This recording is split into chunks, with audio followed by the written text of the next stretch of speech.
할렐루야. 오늘도 살아 계셔서 우리와 함께 하시는 임마누엘의 하나님을 찬양합니다.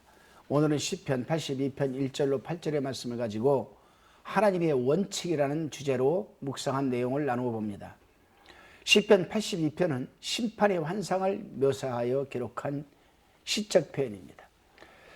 이사야 1장에서처럼 하나님을 심판자로 지금 말하고 있습니다. 그러나 이사야 1장과 본 시편에 다른 점이 있다면, 이사야에서는 하나님께서 이스라엘 나라를 심판하셨다면, 본문에서는 이스라엘 백성들의 모든 치리자들만 하나님 앞으로 나오라고 지금 호소하고 있는 겁니다.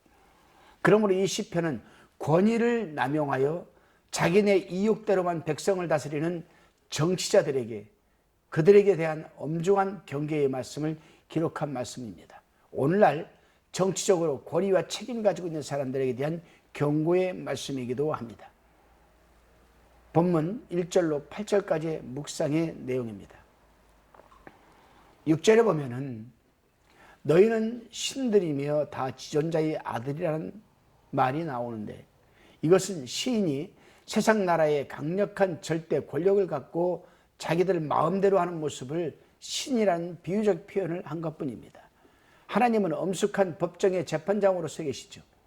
그리고 하나님의 대표자들, 소위 신들이란 이 표현, 정치하는 자들을 말합니다. 이 정치하는 자들은 하나님 앞에 서 있다는 겁니다. 하나님께서 이 정치하는 자들이 정의와 공평성이 부족함을 지금 책망하고 그들이 의무에 충실하기를 지금 명하고 계시는 겁니다. 오늘 이 아침에 이 말씀이 하나님을 믿는 이 정치인들이 좀 들었으면 좋겠습니다. 이 세상의 절대 권력을 가진 자들은 모든 것을 공평하게 다루어야 합니다. 그런데 5절, 7절에 보면 이들은 실제에 있어서 그렇지 않았습니다. 이들은 하나님의 뜻을 모르고 심지어는 하나님의 뜻을 알려고도 하지 않았습니다. 그렇기 때문에 도덕의 기초가 흔들립니다. 그러다 보니 이 백성들 또한 자기들의 지도자들처럼 되려고 합니다. 이들은 하나님의 뜻에 불순종한 모든 역사적인 정치가들처럼 죽게 됩니다. 또 죽을 것입니다. 그리고 결국에는 하나님의 심판대 앞에 서게 되지요. 인간이 70이요 강건하면 80이라 했습니다. 인간의 수명이. 그러나 그 인간의 수명이 70이요 강건한 80인데 평생 수고와 슬픔뿐이라고 했습니다. 그리고 80이 다 되면 이제 하나님 앞에 가서 엄중하게 절대적인 평가를 받게 되죠. 심판을 받게 되는 겁니다. 하나님의 뜻대로 잘한 사람들은 우편에 양이 서 있는 것처럼 하나님의 우편에서 상급을 받고 영원한 영생에 들어갑니다.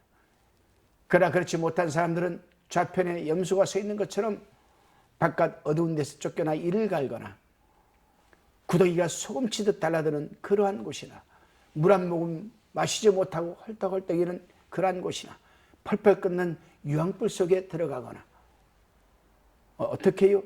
평생 영원토록. 여러분, 전자를 선택하시겠습니까? 후자를 선택하겠습니까? 당연히 우리는 우편의 양들처럼 전자를 선택해서 하나님과 영원한 영생의 삶을 살아가야 되겠죠. 그래요. 세상에는 도덕이란 단지 일종의 관습이라고 믿는 사람들이 있습니다. 그리고 관습이란 국가에 따라서 다르고 시대와 조류에 따라 변하는 것처럼 도덕의 표준도 변하는 것이라고 그들은 생각합니다. 다시 말하면 도덕이란 것은 사회적인 편의와 찬동에 따라서 정해진다라고 얘기를 합니다. 하지만 이러한 도덕관에서 볼 때에는 몇 해 전에 옳다고 생각하던 것이 오늘에 와서는 옳지 못한 일이 될 수도 있고, 전에는 잘못된 일이라고 여기던 것이 갑자기 옳게 될 수도 있다는 뜻 아니겠습니까? 그렇게 되면 옳고 그른 것은 사회 대중이 결정하게 되고, 그래서 일정한 도덕적 표준이 없게 되는 것이죠. 표준이라는 게 필요 없습니다. 그리고 결국 우리는 혼란에 빠지게 되고 사회적 질서가 무너지게 됩니다. 그리고 헌법이 무너지게 되죠. 만일 이렇게 된다면 오늘날 정치가들이 어떠한 태도로 국민을 다스리는지 문제 삼을 것도 없을 것입니다. 왜냐하면 정치의 행정을 공정하게 한다는 지침이 될 만한 선과 악이 없기 때문이고, 정치가들이나 국민들은 그때그때의 편의에 따라서 방침을 변할 수도 있기 때문입니다. 중요한 것은 이렇게 된다라면 하나님께서 말씀으로 가르쳐 주신 영원한 원칙을 변동시켜 버리게 된다는 이 중요한 사실입니다. 하나님의 원칙은 하나님의 성품에 의해 세워진 것입니다. 사람이 변동시킬 수 있는 게 아니죠.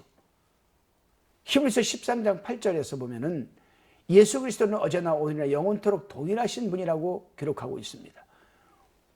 우리의 생활을 지도하기 위하여 하나님께서 세우신 도덕적 원리도 변동되지 않는다라는 것이죠. 따라서 오늘날 우리가 선출한 사람이 대통령이든 국무총리든 국회의원이든 모든 정치적 책임을 맡고 있는 자들이 그 직무를 감당할 때 그들이 하는 대로 내버려 두고 잊어버려서는 안 된다라는 사실입니다. 오늘날 지금 보십시오. 정치의 모습을 한번 보십시오. 기준이 있습니까? 표준이 있습니까? 하루가 다르게 바뀌어지고 있습니다. 몇몇 사람들이 모여서 쑥덕거리면 그것이 또 법이 되어버리고 맙니다. 또 법이 되었다가 몇몇 사람이 또 모여서 쑥덕쑥덕 하면은 또 그 법이 또 바뀌어지고 맙니다. 하나님께서 사랑하시는 성도 여러분, 우리는 이들이 이 모든 문제를 잘 해결하여서 나라를 안전하고 강하며 또한 깨끗하게 다스리게 하는 그런 사실입니다. 그 책임이 실은 정치인에게 있지 않고 우리 국민들에게 있는 겁니다. 백성들에게 있는 거죠. 우리가 정신을 차리고 잘못된 것은 목소리를 내고 잘한 것은 또 우리가 칭찬을 하고 반드시 그렇게 해야만 합니다. 그렇게 하기 위해서는 무엇보다도 우리는 하나님의 지혜와 분별력이 필요하고 우리 국민들은 나라가 하나님의 뜻대로 다스려지기를 위하여 열심히 기도하지 않으면 안 된다는 사실입니다. 오늘 하루도 여러분, 이 나라 정치인들이 양심이 파인맞지 않고 양심이 회복되고 하나님이 세워주신 영원한 변하지 않는 그 진리에 세워진 헌법을 지켜나가며 질서를 세워나갈 수 있도록 기도하시기를 바랍니다. 기도드리시겠습니다. 주님, 지금 온 세계가 혼란스럽고 우리나라 또한 패닉 상태에 빠져 있습니다.